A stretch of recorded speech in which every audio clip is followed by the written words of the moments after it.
Hello बच्चों, उम्मीद करता हूँ कि आपका एग्ज़ाम अच्छा गया होगा। तो आइए हम 2024 के बायोलॉजी ऑब्जेक्टिव का आंसर की जारी करते हैं। तो आप लोग जल्दी जल्दी मिलाते जाइएगा। पहला क्वेश्चन है, यह चाय भी निम्न में से किस कोशिका पर आक्रमण करता है? तो टी हेल्पर कोशिका। दूसरा सवाल है, जल विलेय आकार्बनिक पोषक पदार्थों का मृदा के पोषक तत्वों में प्रवेश क्या कहलाता है? तो निक्षालन। तीसरा क्वेश्चन है, रॉबर्ट मे के अनुसार वैश्विक जातीय विविधता कितनी है? तो 7 मिलियन। चौथा क्वेश्चन है, भारत की जैव विविधता विश्व की कुल जैव विविधता का कितना प्रतिशत है? तो 8.1%। विक्टोरिया झील की सिचिलिड मछलियों के 200 से अधिक जातियों के विलोपन का क्या कारण था? तो विदेशी जातियों का आक्रमण। छठा सवाल है, निम्नलिखित में कौन सा विश्वव्यापी उष्णता का कारण नहीं है? तो ऊर्जा प्रयोग में दक्षता का उन्नति। सातवां सवाल है, निम्नलिखित में कौन सा कथन जैव खेती के बारे में असत्य है? तो रासायनिक उर्वरकों का प्रयोग। आठवां सवाल है, निम्नलिखित में कौन सा समापन कोडोन नहीं है? तो AUG।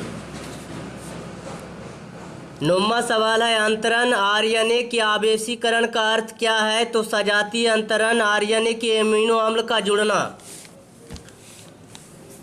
10वां सवाल है, निम्नलिखित में कौन सा असंक्रामक रोग है? तो कैंसर। अगला सवाल है, निम्न में से किस रक्त कोशिका को PMNL कहते हैं? तो न्यूट्रोफिल।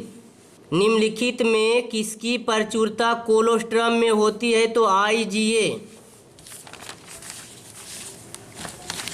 अगला सवाल है, डाएसिटिल मॉर्फिन क्या है? तो हीरोइन। अगला सवाल है, बिडाल परीक्षण के किस ज्वर की पुष्टि होती है? तो टाइफाइड। अगला सवाल है, निम्नलिखित में कौन सा कथन DNA की प्रकृति के बारे में असत्य है? DNA की दोनों लड़ियों पर प्रतिकृति सतत होता है। अगला सवाल है, निम्नलिखित में कौन सा एंजाइम राइबोसोमल RNA के अनुलेखन हेतु उत्तरदायी है? तो RNA पॉलीमरेज फर्स्ट। अगला सवाल है, कुछ अमीनो अम्ल का कूट लेखन एक से अधिक प्रकूटों द्वारा होता है, ऐसे कोड को क्या कहते हैं? तो अपहासित। अगला सवाल है, लाइकोपेरोन में बाई जीन की भूमिका क्या है? तो परमिएज का कूट लेखन। अगला सवाल है, पुराजीवी प्रमाण किसके अध्ययन पर आधारित है? जीवाश्म के अध्ययन के। अगला सवाल है, तुल्य रूप संरचनाएं क्या दर्शाती है? तो अभिसारी विकास। प्रागैतिहासिक गुफा चित्रों की रचना कब हुई? तो 18,000 वर्ष पूर्व। अगला सवाल है, अल्फा 1 एंटीट्रिप्सिन की उपयोगिता क्या है? तो एम्फाइसीमा के उपचार में। अगला सवाल है, निम्नलिखित में से किस विधि द्वारा न्यूक्लिक अम्ल का प्रवर्धन होता है? तो PCR द्वारा।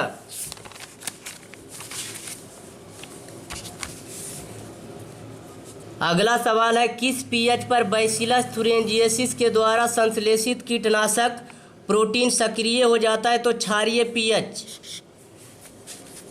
अगला सवाल है, तंबाकू के पौधों में सूत्रकृमि के संक्रमण को रोकने हेतु RNA व्यतिकरण का प्रयोग किया जाता है, जिसमें सूत्रकृमि विशिष्ट जीनों को किस संवाहक द्वारा डाला जाता है? तो एग्रोबैक्टीरियम द्वारा। अगला सवाल है, बासमती चावल की कितनी किस्में भारत में पाई जाती है? तो 27।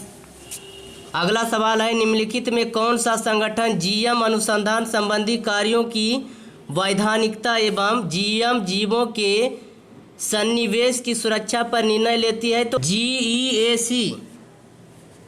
अगला सवाल है, रामदेव मिश्र का नाम किस क्षेत्र में अनुसंधान से जुड़ा है? तो पारिस्थितिकी। अगला सवाल है, तद्रुप पर्जनी लाल फूल वाले एवं तद्रुप पर्जनी सफ़ेद फूल वाले एंटीरिनम के पौधे के संकरण के फलस्वरूप F1 पीढ़ी गुलाबी फूलों वाली थी। तो ये किसका उदाहरण है? तो आपूर्ण प्रभाविता। अगला सवाल है, निम्नलिखित में से कौन सा कथन असत्य है? तो अलील का आपस में सम्मिश्रण होता है। अगला सवाल है, स्वतंत्र अपव्यूहन के नियम का कोशिकीय आधार क्या है? एक युग्म के अलील, युग्मक बनते समय अलग होते हैं।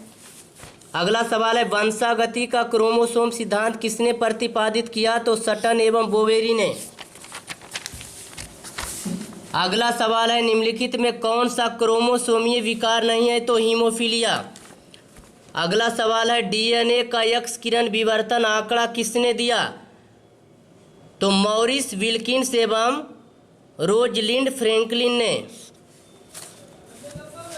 अगला सवाल है हर्शे एवं चेस के प्रयोग का निष्कर्ष क्या था? तो जीवाणु का आनुवांशिक पदार्थ डीएनए है।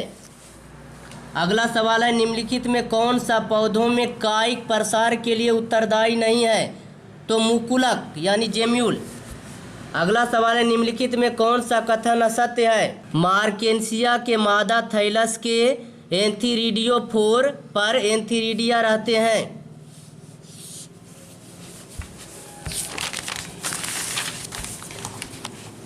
अगला सवाल है निम्नलिखित में से किस पौधे को बंगाल का आतंक कहा जाता है? तो जलकुंभी। अगला सवाल है निम्नलिखित में कौन लघु बीजाणुधानी का हिस्सा नहीं है? बीजांड द्वार।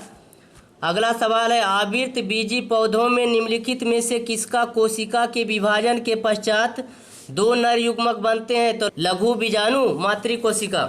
निम्नलिखित में से कौन अंड समूह से नहीं जुड़ा है? तो प्रतिव्यांशांत कोशिका। अगला सवाल है घास के बीज में परसल्क को क्या कहते हैं? तो बीजपत्र। अगला सवाल है दूध को दही में बदलने से किस विटामिन की मात्रा बढ़ती है? तो विटामिन B12। अगला सवाल निम्नलिखित में से किस बैक्टीरिया पर कार्य करने के क्रम में अलेक्जेंडर फ्लेमिंग ने पेनिसिलिन की खोज की? तो स्टेफिलोकोकस। अगला सवाल है निम्नलिखित में से कौन कोलेस्टेरॉल के संश्लेषण को रोकता है? तो स्टेनिन। अगला सवाल है पादप कोशिका से संपूर्ण पौधा बनने की क्षमता को क्या कहते हैं? तो पूर्ण सशक्ता। अगला सवाल है हिसार निम्नलिखित जानवरों में किसका नस्ल है? हिसार निम्नलिखित जानवरों में से किसका नस्ल है? भेड़ का। निम्नलिखित में से किस तकनीक के प्रयोग से पीला मोजेक वायरस प्रतिरोधी मूंग दाल प्राप्त किया गया था? तो उत्परिवर्तन प्रजनन द्वारा। अगला सवाल है डीएनए के खंडों का गमन एनोड की तरफ इलेक्ट्रोफोरेसिस में होने का कारण है? डीएनए खंडों का ऋण आवेशित होना। अगला सवाल है निम्नलिखित में से कौन जीवाणुओं के लिए कलोनकारी संवाहक नहीं है? तो PBr 322। अगला सवाल है निम्नलिखित में से किस विधि से पुनर्योगज डीएनए को सीधे जंतु कोशिका के केंद्र में अंतःक्षेपित किया जाता है? तो सूक्ष्म अंतःक्षेपण। अगला सवाल है डीएनए के पृथक्करण हेतु कवक को किस एंजाइम से संसाधित करते हैं? तो काइटिनेज। अगला सवाल है निम्नलिखित में से कौन PBr 322 में नहीं है? तो tDNA। अगला सवाल है यदि बाहरी जीन का निवेशन टेट्रासाइक्लिन प्रतिरोधी जीन में कर दिया जाए तो पुनर्योगज प्लाज्मिड का टेट्रासाइक्लिन प्रतिरोध समाप्त हो जाएगा। अगला सवाल है निम्नलिखित में से किस जीवाणु से ताप स्थायी डीएनए पॉलीमरेज प्राप्त किया जाता है? तो थर्मस एकैटिकस।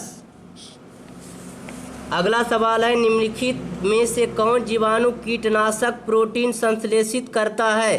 तो बैसिलस thuringiensis।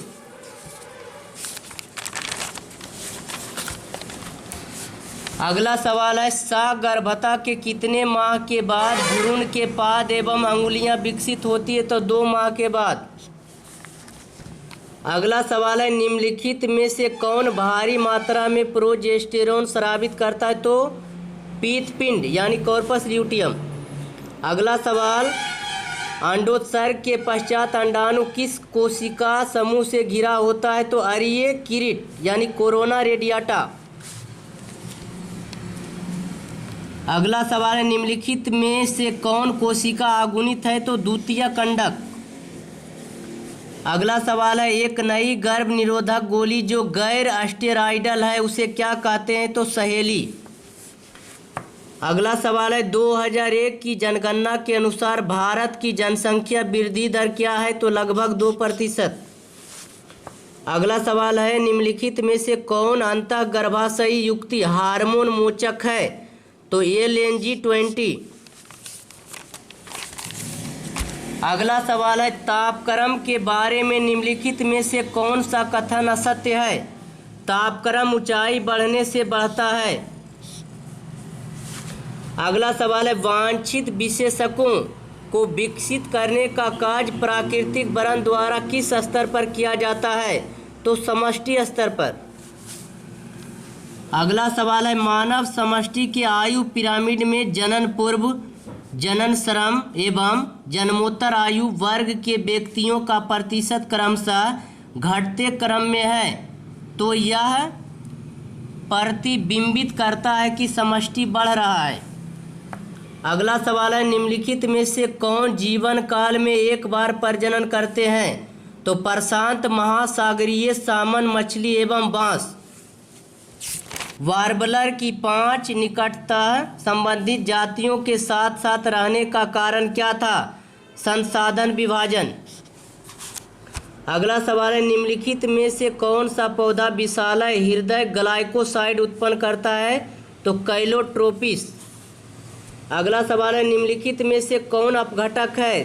तो कवक और जीवाणु। तो आप लोग कमेंट कर बताएं कि बायोलॉजी में आपका कितना नंबर आया है।